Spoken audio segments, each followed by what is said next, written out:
હા. મમ્મી હા, કાચ પર એ બધું શું હતું તું? એ સમુદ્ર મંથનની હતી સ્ટોરી બેટા. એ મને વાર્તા સુનાય તો. હા, સુનાવું છું. હા, સાંભળજે, ધ્યાનથી જોજે, હું તને બતાવું છું. ઓકે. सतयुग में देवों और देवताओं एक साथ आए थे। ये कथा है संघर्ष की, ये कथा है धैर्य की। सृष्टि के अंतकाल सतयुग में जब देवताओं और असुरों के बीच शक्ति का संतुलन करना था, तब इस अद्भुत घटना का उपयोग हुआ।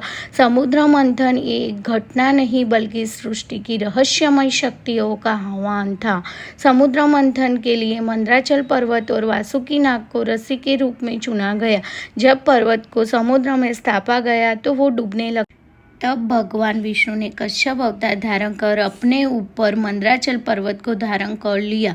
देवता और असुरों वासुकी नाग को गढ़कर मंदराचल पर्वत का उपयोग कर समुद्र मंथन करने लगे। तब भगवान विष्णु ने कश्यप अवतार धारण कर अपने ऊपर मंदराचल पर्वत को धारण कर लिया। देवता और असुरों वासुकी नाग को गढ़कर मंदराचल पर्वत का उपयोग कर समुद्र मंथन करने लगे। देखते ही देखते समुद्र से अनेक वस्तुओं उत्पन्न हुई, जेम के कामदेव, गाय, ऐरावत, हाथी, कल्पवृक्ष, लक्ष्मी, चंद्रमा और विष भी प्राप्त हुआ। विष कौन धारण करेगा, ये सबसे बड़ा क्वेश्चन था, क्योंकि विष धारण करने की क्षमता सभी में नहीं होती है। सभी देवताओं की प्रार्थना से भगवान शिव प्रकट हुए और उन्होंने अपने कंठ में विष धारण किया। तब से भगवान शिव नीलकंठ के रूप में पूजे जाते हैं।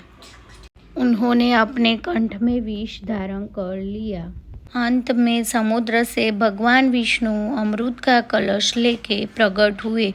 भगवान विष्णु ने मोहिनी का रूप धारण कर चालाकी से वो अमृत ले लिया और अमृत देवों को ही दे दिया गया। समुद्र मंथन की ये गाथा केवल अमृत की कथा नहीं है। हम भी ऐसे संकट समय कठिनाई पार करके सुख और समृद्धि की ओर आगे बढ़ सकते हैं। भगवान गणेश की कृपा से हम भी सहयोग और धैर्य की भावना से भगवान गणेश की कृपा से सफलता की ओर आगे बढ़े। ये यात्रा अनंत के सानिध्य की है। ये यात्रा सानिध्य के अनंत की है और ये यात्रा में मैं प्रतिबिंब तुम्हारे साथ हूँ। मुझे ढूंढो मत, केवल पहचानो तुम में ही मैं हूँ और मैं ही तुम हूँ। हर आरंभ का मैं ही अंत हूँ और हर अंत मेरा ही आरंभ होगा। गणपति बाप्पा मोरया।